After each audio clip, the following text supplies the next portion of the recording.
Hello everyone, I'm Rebecca and welcome back to my channel. So I was going to do a video today that would involve me putting on 10 plus various historical costumes, but it is just way too hot for that. So bear with me with this video where we catch up on the plans that I have for the rest of the year as far as costuming goes. I did a video like this back in January where I talked about all of my sewing plans for 2021, and it has come to my attention that I've kind of gone off the rails of those plans. So when I saw Bernadette's recent video about all of the projects that she is wanting to sew all at once, basically, I kind of got it into my head that I should maybe do an update on my plans because I still have a whole lot of projects that I want to sew, but they're kind of different than the projects that I wanted to sew 6 months ago.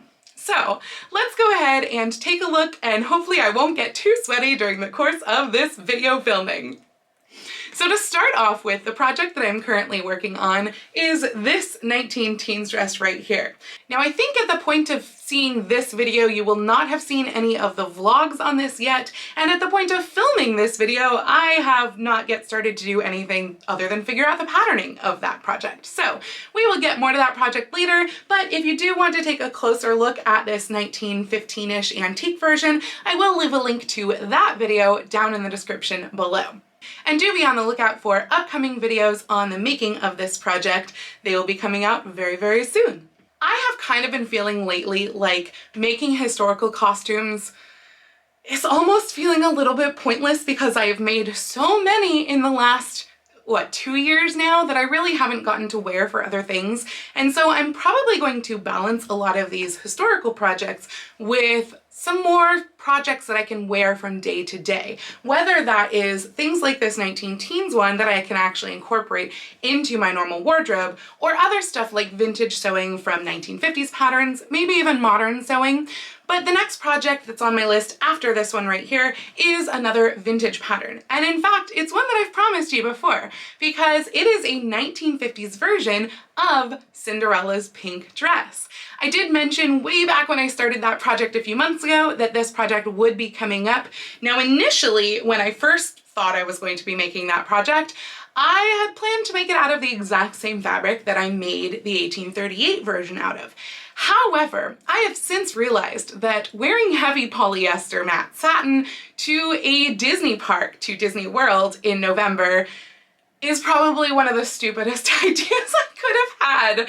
So I'm actually going to be making that version out of cotton. I have not yet purchased the cotton, but I will be doing that probably pretty soon here. And I'm going to be using this simplicity pattern, this is 1459, to make that. So I'll be modifying it so that the collar is a white collar. I'll be putting a ruffle down on the bottom with all of the bows and the swags and everything, and it will all be made out of pink cotton. So that way it'll be nice and comfortable to wear to the park, and I can also wear it with my ears. I found these ears on Etsy a couple months ago and I love them so much, and so obviously I need a dress to match with them. I will link this Etsy store down below. I think the ears are just like the cutest things ever. Clearly I'm on a Cinderella pink dress kick, even though I'm very much done with the 1830s version, but I'm very excited to make the 1950s version and see kind of how they compare and contrast with the two versions and also now the two different types of fabrics. By the time I finish that project, I figure that we'll still probably be quite in summer. Probably, hopefully, around August, maybe mid-August. And so I think at that point, I would like to make a historical costume that is appropriate for summer, kind of like this one. However, I want to go a little bit earlier than this one, and I want to go to either the 1890s or the 1900s. I haven't yet decided, and I think it will kind of depend on if any events come up into my radar or just how my mood strikes at the moment. So what I want to do is something light and summery, something white, frilly, frothy, etc.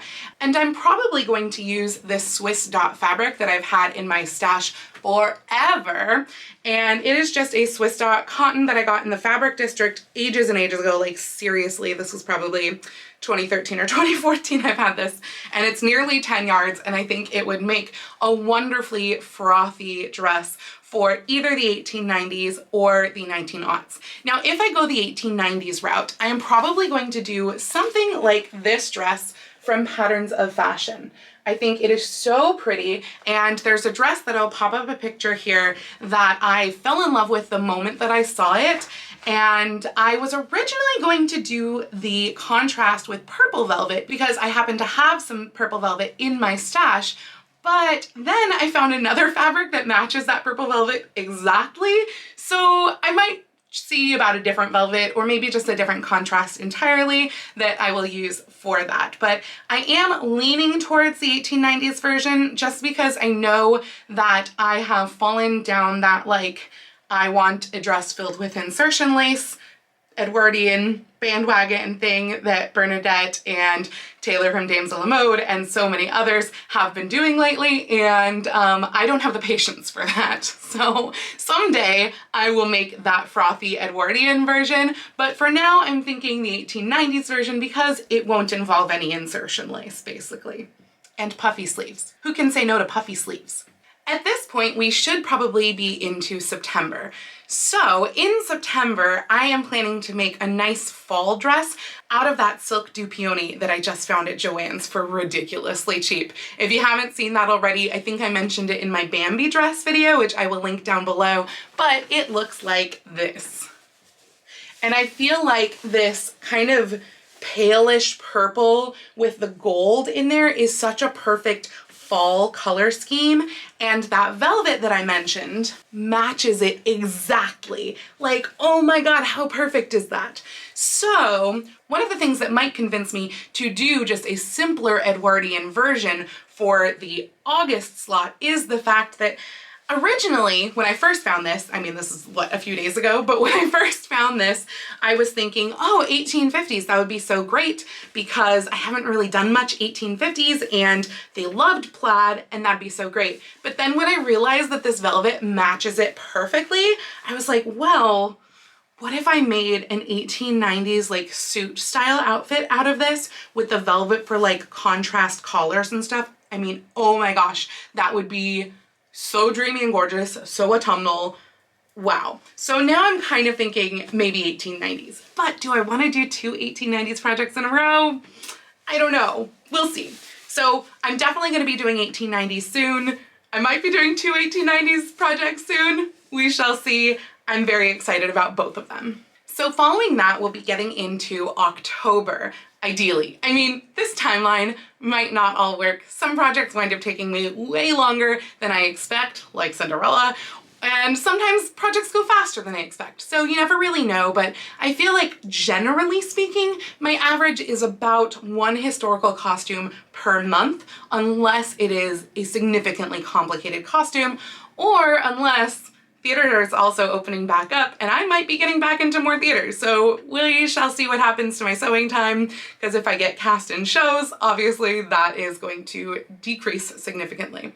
But if I can keep on that kind of one project a month thing, by October, we're thinking Halloween here. So I don't know that I want to make a Halloween costume this year. I made two last year and I have a bunch of cosplay costumes. I've done a lot of the historical Disney costumes lately. Like, I have costumes coming out the wazoo. So I don't know that I want to make like a Halloween costume this year, but what I absolutely want to make is something that I actually wanted to make last year too and couldn't find the fabric. I am determined to find the fabric this year because I want a spooky strawberry dress.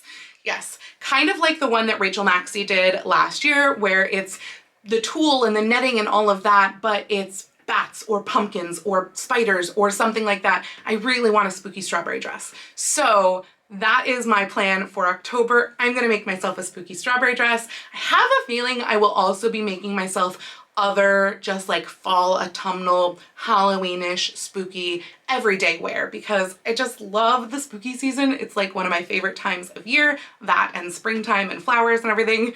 I know, very contrasting, but I just love it. And so I want more clothes that kind of fit that maybe like history bounding or cottagecore feeling of Halloween too. So that is my plan for October. I'm gonna make some really fun Halloweenish fall stuff. I have a feeling that those may overlap with the September plaid project because I will want to start wearing some of those other daily wear type things even in September. I know for a fact that by the time Halloween is over, I am going to need to be working on my Christmas project because my Christmas project is a really big one. I have been planning this one for quite a while and I have talked about it before on the channel. It was in my previous 2021 plans video and it is still the same, and that is Felicity's Christmas dress.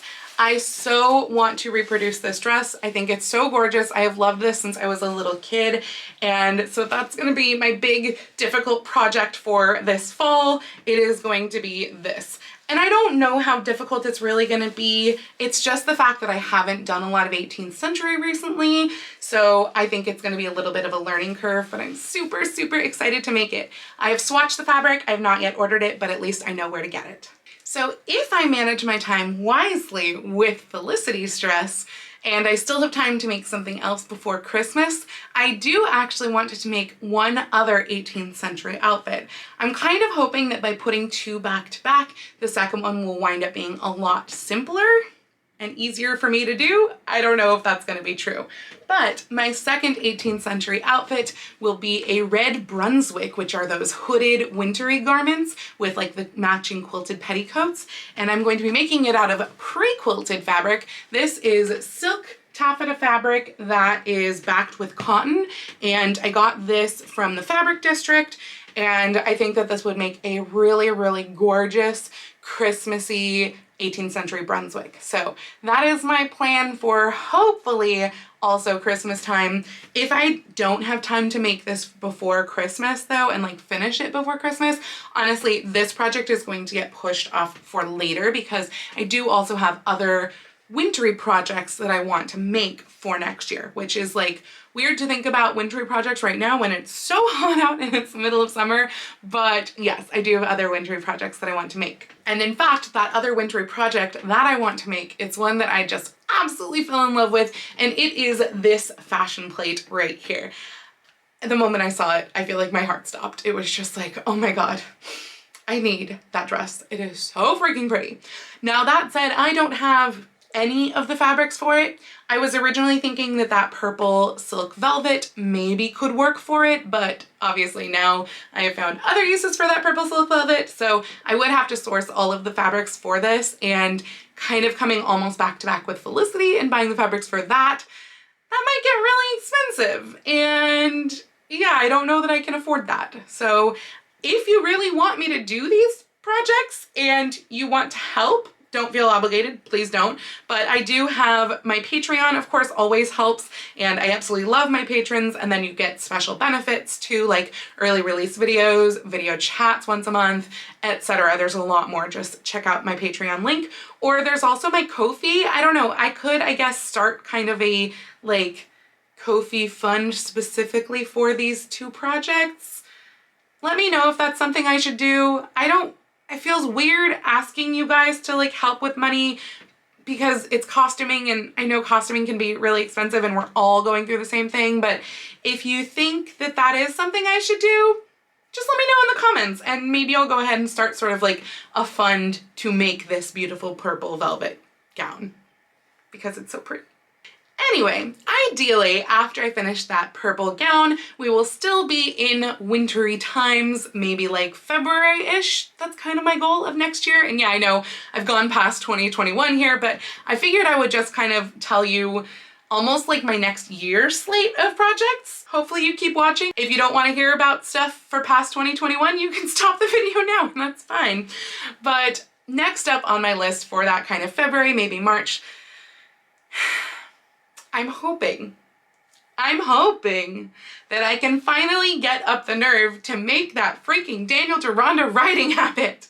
Oh, I've been putting it off for so long, but I really do want it, and I just want to jump over that hurdle and get it done because it has built up into such a mountain. So I have this sort of sagey green wool, and I have a lot of it, and that's what I'm hoping to use for the Daniel Deronda riding habit. I think it would be really, really nice, and it's not quite the right color. That's really more of a blue, but I think that this will work quite well, and it was part of that fabric.com wool haul that I got this last January. So yeah, I think that that would be really nice while we're still in winter to make the riding habit finally. After that is another project that I have had on my list for a while, and that is this periwinkle natural form gown. I've been wanting a natural form day wear dress for a while, I guess since I realized that I don't hate natural form. So it's been a couple years, and this one has been the one on my list that I've really wanted to make. And I do already have the fabrics for this, so really it's just been a matter of I need a place to be able to wear this because silk trains and outside don't go together. So next year, with costume college and everything happening, fingers crossed, knock on wood, I will ideally have a place to wear this, and I can finally put this into my slate of costumes to make. Also, can we just please make costume college like 3 weeks long next year so that I have an opportunity to wear all of the costumes that I've made in the last, at this point, 3 years? That'd be great. Anyway, I do still really, really want to make this dress, and so since I already have all of the fabrics for it, I figure I might as well. So that's kind of going to be my late winter going into spring, like March, April dress for next year. And then it kind of brings us back to late spring, summer weather, and so there's a project that got bumped from this year that I'm still hoping to make next year, and that is I want to finally make an actual crinolette, because then I can stop using my Franken crinolette, which if you haven't seen my Franken crinolette, check out the 100 years of underwear video, which I will link down below, and you will hear all about that Franken crinolette. Anyway, so I want to make an actual crinolette, and I want to make a dress to go over it. I want a frothy, light, white cotton early 1870s dress. I had mentioned this one in my previous 2021's plans video, but it will be made out of this embroidered stripe cotton, and I've got 10 yards of this, so that should be good for one of those frothy dresses. And I'm just like in such a frothy dress mood right now, but I've run out of time to do it this summer, and I'm also not really interested in doing more giant dresses this summer, so that's why it got bumped to next year. But that is kind of going to finish up my like year of projects plan that I have at this point. I kind of just like the idea of doing this check-in maybe twice yearly so that you can know what's going on with all of the plans. I'm sure that I will be interspersing all of these historical costumes with more modern daily wear stuff too, because I do want to do a lot more history bounding. I want to do a lot more vintage style stuff, and that is kind of what's making me the happiest right now, is to have that daily wear stuff. So all of these will have those other smaller projects interspersed, stuff that I can get done in like about a week or so, because they wind up being just really nice palette cleanses for these larger like month-long projects as well.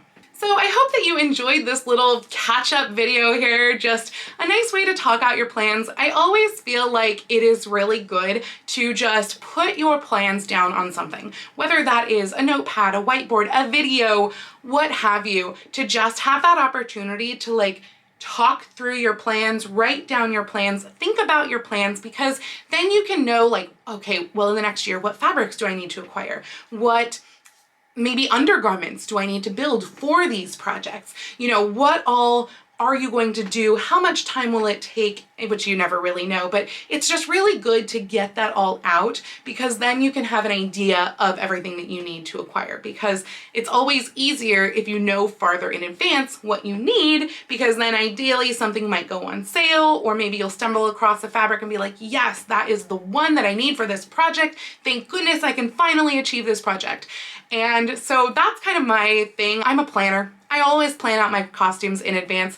Very rarely do I do a spur of the moment costume like Cinderella. Usually everything is planned out significantly in advance. So I'm super, super excited for all of these projects. Let me know if there's a favorite that you are most looking forward to with me accomplishing one of these projects. Also, let me know what projects you're planning for the next year. I would love to hear about what you're making. So anyway, I do hope that you enjoyed this video. If you like this video, please go ahead and click the thumbs up icon. And if you'd like to see more videos like this from me, please go ahead and click subscribe and the little bell icon to be notified every time I post a new video. I do post videos here on YouTube twice a week, with my sewing vlogs out on Tuesdays and other costuming content like this out on Saturdays, but I post every day over on my Instagram, so please go follow me on Instagram. That's at Lady Rebecca Fashions. And if you'd like to help support all of the work that I do on this channel, as I mentioned before, I do have links to my Patreon and my Ko-fi accounts down in the description box below. I'd also like to give a special shout out to my Edwardian level patrons, Heidi and Sharon. Thank you all so much for joining me today. Have a wonderful week, and I will see you very soon in my next video. Happy sewing!